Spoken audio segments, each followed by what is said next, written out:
Hola, hola, ¿qué tal? ¿Cómo están? Espero que muy bien. Bienvenidos una vez más a este podcast El Aprendiz Cristiano. Así que relájese, tome su tiempo para poder escuchar este audio, vaya tomando nota con lápiz y papel para juntos poder aprender. Así que sin más, aquí comenzamos. Hemos iniciado esta segunda temporada hablando en un corto resumen sobre la vida de Jacob y, bueno, nos centramos también hablando sobre la vida de Moisés. De hecho, es la persona de quien vamos a seguir hablando en este podcast, de todas sus aventuras y todas las enseñanzas también que nos transmite la vida de Moisés. Pero también hay otros personajes, como la vida de Aarón y el faraón, que como ya habíamos hablado, el faraón era considerado una figura divina, un líder político y también religioso del antiguo Egipto. Así que no es meramente un nombre propio. De ellos estaremos exteriorizando en este nuevo capítulo. Para Moisés y Aarón fue un gran reto convencer a los líderes de Israel que Dios les había hablado, pero un problema mucho mayor sería convencer al mismo faraón. En Éxodo capítulo 5, del 1 al 2, dice: Después Moisés y Aarón entraron en la presencia de Faraón y le dijeron: Jehová, el Dios de Israel, dice así: Deja ir a mi pueblo. Y Faraón respondió: ¿Quién es Jehová, para que yo oiga su voz y deje ir a Israel? Yo no conozco a Jehová, ni tampoco dejaré ir a Israel. Bueno, el faraón por lo menos había acertado en algo. Él no conocía al Señor. Y es que Egipto veneraba un gran número de dioses. El dios Sol, el dios de las tormentas, el río Nilo, etcétera, etcétera. Para ellos aún el faraón era un dios, algo así como una conexión con los dioses. Cada divinidad estaba representada por diferentes símbolos. El buitre, la rana, el escorpión. Podemos seguir. La lista es larga. Los egipcios adoraban la creación antes que al creador. El problema no era solo que el faraón ignoraba al Dios verdadero, sino que estaba totalmente cerrado a la idea de conocerlo. Para él, adorar al creador significaba perder considerablemente su poder y jerarquía. Y dejar ir a los israelitas causaría un tremendo estrago en su economía, ya que perdería mucha mano de obra gratuita. El faraón fue inflexible al oponerse frontalmente a ambas ideas. En Éxodo capítulo 6, verso 1 al 6 dice: Jehová respondió a Moisés: Ahora verás lo que yo haré a Faraón, porque con mano fuerte los dejará ir, y con mano fuerte los echará de su tierra, y yo os sacaré de debajo de las tareas pesadas de Egipto, y yo os libraré de su servidumbre, con juicios grandes. Dios le dijo a Moisés que él castigaría a Egipto bajo la forma de plagas. Solo en estas condiciones dejaría el faraón ir a los israelitas. Esas noticias fueron desconcertantes para el pueblo hebreo. Cuando Dios enviara las plagas, ¿cuál sería la reacción del faraón? El Señor animó a los israelitas recordándoles la promesa que hizo a sus antepasados, pues Dios había dicho que los israelitas serían su pueblo. Esto no significaba que el pueblo de Israel sería el único que podría seguir al Dios verdadero, sino que el Señor a través de ellos les estaba abriendo a las diferentes naciones de la tierra para que conocieran perfectamente cómo era Dios y cómo se relacionaba con los hombres. Así que Dios advirtió que traería plagas sobre Egipto para librar a Israel. En el proceso, Él se proponía enseñar a las dos naciones aspectos importantes acerca de sí mismo. La lección que debían aprender los israelitas era: Y vosotros sabréis que yo soy Jehová vuestro Dios, que os saco de debajo de las tareas pesadas de Egipto. A su vez, los egipcios debían aprender esta lección. Y sabrán los egipcios que yo soy Jehová, cuando extienda mi mano sobre Egipto y saque a los hijos de Israel de en medio de ellos. Dios dio a las naciones la misma instrucción, que solo Él es Dios, pero a pesar de estas lecciones, el faraón no quiso saber nada de Moisés y Aarón, mucho menos de su Dios. Así que Dios dijo a Moisés: ve por la mañana a Faraón.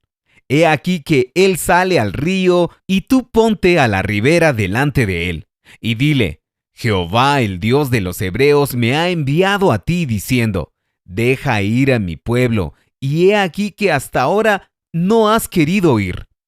Así ha dicho Jehová: en esto conocerás que yo soy Jehová. He aquí, yo golpearé con vara que tengo en mi mano el agua que está en el río, y se convertirá en sangre, y los peces que hay en el río morirán. Y hederá el río, y los egipcios tendrán asco de beber el agua del río. Eso está en Éxodo capítulo 7, del 15 al 18. Eso es exactamente lo que sucedió. Dios golpeó directamente al corazón de la religión de Egipto al convertir a uno de sus dioses, el río Nilo, en sangre. Dios hizo que su Dios apestara. Convirtió su adorable río en algo aborrecible para ellos, pero el corazón de Faraón se endureció y no lo escuchó, como Jehová lo había dicho. Y Faraón se volvió y fue a su casa y no dio atención tampoco a esto. En este mismo instante, comenzó una lucha de voluntades.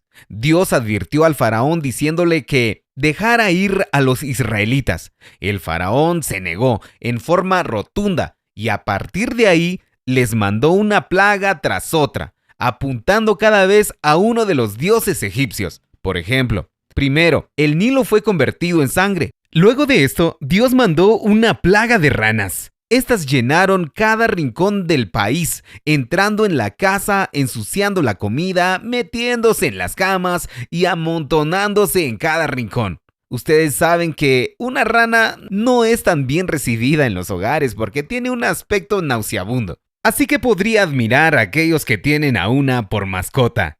A esto le siguió un enjambre de piojos agresivos. Vaya, estos parásitos nadie los quisiera consigo. Las moscas siguieron a los piojos. Seguidamente una epidemia atacó el ganado, al que murió en su totalidad. Y esto no era todo, ya que tanto la gente como las bestias fueron atormentadas por úlceras. Luego una tormenta masiva de granizo destrozó sus cultivos. Lo poco que dejó el granizo fue devorado por una horda de langostas. Detrás de cada plaga había una súplica de Moisés y también había un no rotundo del faraón. En total, Dios envió 10 plagas, pero la última y la más devastadora aún no había ocurrido. Dios advirtió a Moisés y a Aarón de ese último pesar. Eso está en Éxodo capítulo 11 del 1 al 5.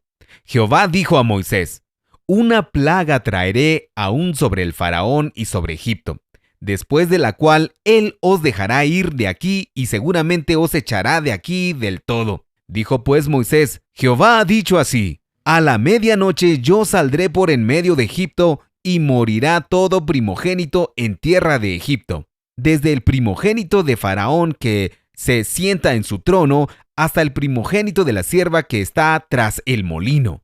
Así que, sin duda, la última plaga fue la peor. Recaería en los egipcios y en los israelitas que no siguieran las instrucciones de Dios. Dios, como Dios justo, iba a enjuiciar el pecado.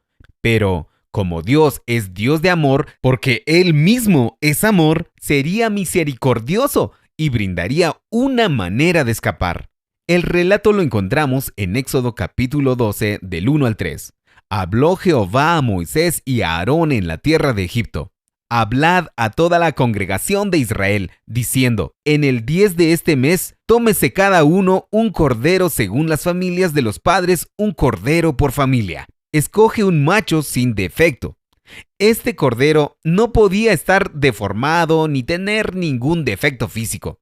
Dios pidió un cordero perfecto. El animal será sin defecto, macho de 1 año. Lo tomaréis de las ovejas o de las cabras. Mata el cordero a la hora indicada. Y sigue diciendo: y lo guardaréis hasta el día 14 de este mes, y lo inmolará toda la congregación del pueblo de Israel entre las 2 tardes. Y tomarán de la sangre y la pondrán en los 2 postes y en el dintel de las casas en que lo han de comer. Y ninguno de vosotros salga de las puertas de su casa hasta la mañana. Se comerá en una casa, y no llevarás de aquella carne fuera de ella, ni quebraréis hueso suyo. Pues yo pasaré aquella noche por la tierra de Egipto y heriré a todo primogénito en la tierra de Egipto, así de los hombres como de las bestias, y ejecutaré mis juicios en todos los dioses de Egipto, yo, Jehová. Y la sangre os será por señal en las casas donde vosotros estéis, y veré la sangre y pasaré de vosotros. Y no habrá en vosotros plaga de mortandad cuando hiera la tierra de Egipto. Cuando Dios viniera justiciero para matar a los primogénitos, pasaría por alto cada casa donde se hubiera aplicado la sangre. Sigue diciendo en Éxodo 12:28, y los hijos de Israel fueron e hicieron puntualmente así, como Jehová había mandado a Moisés y a Aarón. Su obediencia fue evidencia externa de que ellos confiaban en Dios, creyendo que su palabra y sus advertencias eran ciertas. Imagínese lo que habría ocurrido si uno de los varones hubiera razonado de la siguiente manera: esto es ridículo. ¿Matar la mejor de mis ovejas? Yo tengo una que está inválida, esa sería suficiente. O si otro dijera: de ninguna manera voy a ensuciar los postes de la puerta con sangre. ¡Qué horrible! A ver, ¿habría Dios pasado por encima de ellos sin dañarlos? Obviamente no. Aunque hubieran hecho todo eso con la mejor intención, no habrían cumplido la institución de Dios. Ellos habrían actuado a su manera. El Señor los habría juzgado junto con los egipcios por no confiar en Él. Por otro lado, un egipcio podría haber oído y creído lo que Dios iba a hacer con esta plaga final. Ese egipcio podría haber pensado: sé que nuestros dioses son falsos, porque prácticamente Moisés los ha expuesto. Los israelitas adoran al único Dios verdadero. Yo quiero que ese Dios sea mi único Dios. Pero, ¿qué es lo que Dios requiere de mí? Ese mismo egipcio, tras poner su fe solamente en Dios y seguir sus instrucciones para la noche, cuando Dios iba a pasar sobre la tierra, vería al ángel exterminador pasar por encima de su casa sin hacerle ningún daño a los primogénitos. ¿Escaparía el egipcio del castigo? La respuesta inmediata es sí, porque creyó en el Señor y se acercó a Él de manera que Él mismo había determinado. Su fe habría sido honrada por Dios, quien habría extendido su gracia y misericordia al primogénito de su familia. Ahora, como conclusión, el sacrificio del Cordero Pascual, cuya sangre protegía a los primogénitos hebreos, prefigura el sacrificio de El Salvador, que se le había prometido a Abraham, Isaac y Jacob, que ofrece salvación a todos los que creen en él. La muerte de los primogénitos egipcios, tanto humanos como animales, simboliza el poder de Dios sobre la idolatría y la opresión y su juicio sobre aquellos que se niegan a obedecerlo. Así que todo esto apunta a El Salvador prometido. Y hasta aquí con este capítulo. Gracias por haber invertido unos minutos de tu tiempo para seguir aprendiendo de la Biblia. La invitación es para que sigas aprendiendo con nosotros en una próxima entrega de El Aprendiz Cristiano. Para no perderte ninguno de nuestros audios, puedes seguirnos en nuestros medios de difusión, tales como Spotify, Amazon Music, Apple Podcast, YouTube Music, entre otros. Si quieres contactarte con nosotros, puedes hacerlo al siguiente correo electrónico: elaprendizcristiano@gmail.com. Soy Abner Pérez y será hasta la próxima ocasión.